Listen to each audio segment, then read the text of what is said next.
आएगा। तो चलते हैं दोस्तों पहले नंबर प्रश्न की ओर, और पहला नंबर हमारा जो प्रश्न इशारा कर रहा है कि निजामुद्दीन औलिया किस सूफी सिलसिले से संबंधित है, तो ए नंबर हमारा राइट आंसर हो जाएगा।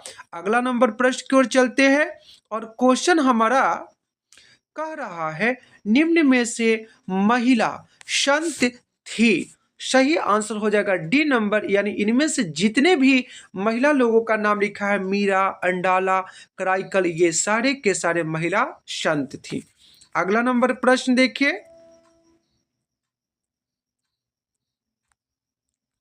क्वेश्चन कह रहा है कि मीरा बाई किसकी भक्त थी। सही आंसर हो जाएगा भगवान श्री कृष्ण के भक्त थी। अगला नंबर प्रश्न देखिए, क्वेश्चन करा कि उत्तर भारत में भक्ति आंदोलन किस संत ने शुरू किया। सही आंसर हो जाएगा रामानंद। अगला क्वेश्चन देखिए, क्वेश्चन कह रहा है दोस्त कि बंगाल में भक्ति आंदोलन का प्रसार किस संत ने किया। सी नंबर हमारा सही आंसर हो जाए। अगला नंबर प्रश्न देखिए, क्वेश्चन कर रहा है दोस्तों कि संत कबीर का जन्म कहाँ हुआ। वाराणसी में। अगला क्वेश्चन देखिए, बीजक में किसके उपदेशों को संग्रहित किया गया है। ये सही आंसर हो जाएगा कबीरदास। अगला क्वेश्चन देखिए, क्वेश्चन कहता है ख्वाजा मोइनुद्दीन चिश्ती की दरगाह कहाँ है। राइट आंसर डी नंबर हो जाएगा। अगला क्वेश्चन देखिए, क्वेश्चन कह रहा है काशी में किस प्रसिद्ध संत का जन्म हुआ। ये हमारा बी नंबर राइट आंसर हो जाएगा। अगला नंबर क्वेश्चन देखिए, रामानंद के शिष्य कौन थे। सही आंसर हो जाएगा बी नंबर कबीरदास। रामानंद के जो शिष्य हो जाएंगे उनका सही जो होगा आंसर इसमें क्या हो जाएगा बी नंबर। लेकिन बी नंबर नहीं, देखिए इसमें से कुछ संत और हैं, उनका नाम दिया है रविदास, कबीर, धन्ना एवं पीपा, इनमें से सभी। इसका मतलब ये हो जाएगा कि ये तीनों ऑप्शन हमारा सही है। अगला नंबर प्रश्न देखिए, क्वेश्चन करा कबीर शिष्य थे किन के। ऑप्शन देखिए, और ये ऑप्शन नंबर हमारा बी सही हो जाएगा रामानंद। और रामानंद के कितने शिष्य थे 12, और उनमें सबसे जो प्रमुख थे उनका नाम हो जाएगा कबीर दास। अगला क्वेश्चन देखिए, क्वेश्चन करा कि तलवंडी में किसका जन्म हुआ था। गुरु नानक। कब हुआ था, तो 1469 यानी 1469। अगला क्वेश्चन देखिए, लिंगायत आंदोलन का प्रादुर्भाव कहाँ हुआ था। सही आंसर हमारा हो जाएगा कर्नाटक। बी नंबर सही आंसर हो जाएगा। अगला क्वेश्चन देखिए, क्वेश्चन कह रहा है कि वल्लभाचार्य का जन्म कहाँ हुआ था।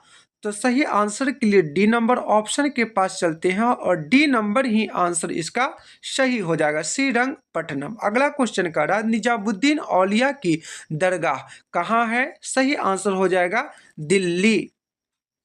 अगला क्वेश्चन देखते हैं, नानक जी का जन्म कहाँ हुआ था। D number right answer Talwandi में। अगला क्वेश्चन देखिए, क्वेश्चन करा सत्यार्थ प्रकाश किनकी रचना है। इसका सही आंसर हो जाएगा दयानंद सरस्वती। दयानंद सरस्वती साहब ने 1875 में एक समाज की स्थापना की जिसका नाम था आर्य समाज। कौन सा समाज, परीक्षा में पूछेगा कि आर्य समाज के संस्थापक कौन थे, दयानंद सरस्वती। कब, तो 1875 में। कहाँ पर, बम्बई में। कहाँ पर, बम्बई में किए थे।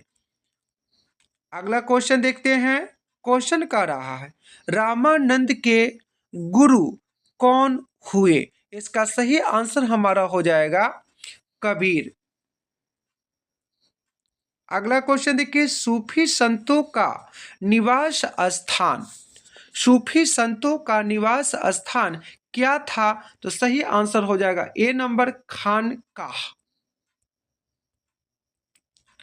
अगला क्वेश्चन देखिए, धर्म सूत्र और धर्मशास्त्र में विवाह के कितने रूपों को मान्यता दी गई है। सही आंसर डी नंबर 8।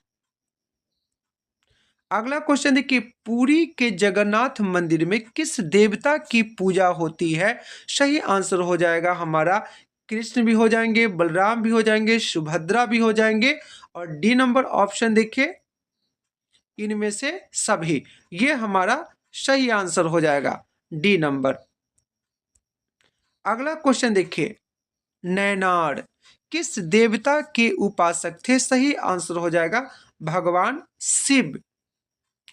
देखो अलवार, एक होता है हमारा अलबार और दूसरा है नैनार। तो परीक्षा में पूछी कि अलवार किस देवता के उपासक थे? इसमें हो जाएगा श्री हरि विष्णु। क्या लिखेंगे? भगवान विष्णु के जो उपासक थे उनको कहते थे अलवार, और भगवान शिव के जो पुजारी थे उनको कहते थे नैनार। अगला क्वेश्चन देखिए, क्वेश्चन कह रहा है हमारा आदि ग्रंथ साहिब का संकलन किसने किया था? सही आंसर हो जाएगा गुरु अर्जुन देव। ये हमारा सी नंबर सही आंसर हो जाएगा।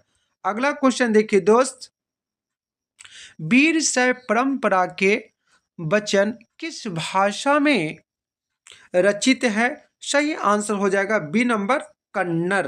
अगला क्वेश्चन देखिए, क्वेश्चन का रहा हमारा कबीर से संबंधित दोहे किस पुस्तक में संकलित किए गए हैं? ऑप्शन देखना पड़ेगा और ये ऑप्शन हमारा ए नंबर सही हो जाएगा। ए नंबर नहीं, इसमें कबीर ग्रंथावली भी सही है, आदि ग्रंथ साहिब भी सही है, इसका मतलब डी नंबर सही आंसर हो जाएगा। अगला नंबर क्वेश्चन देखिए, क्वेश्चन कह रहा है सिख गुरुओं के अलावा किन संतों की वाणी आदि ग्रंथ साहिब में संकलित है? इसका सही आंसर हो जाएगा डी नंबर इनमें से सभी। बाबा फरीद भी सही है, रविदास भी सही है, कबीर भी सही है, इसका मतलब डी नंबर सही आंसर हो जाएगा। प्यारे दोस्तों, आज हम लोगों ने बात किया था सिर्फ और सिर्फ भक्ति सूफी परंपरा से संबंधित कुछ अनोखे प्रश्नों को, और ऐसे प्रश्नों को हम लोगों ने देखा जो वर्ष 2026 के इम्तिहान में आप लोगों से पूछा जाएगा। मेरे प्यारे साथियों, एक एक प्रश्नों को गंभीरता पूर्वक देखते चले, याद करते चले, और साथ में कमेंट के माध्यम से भी बताएं कि आप लोगों ने कितना सही सही प्रश्नों को बनाया है। आज के लिए बस इतना ही। जय हिंद, जय भारत।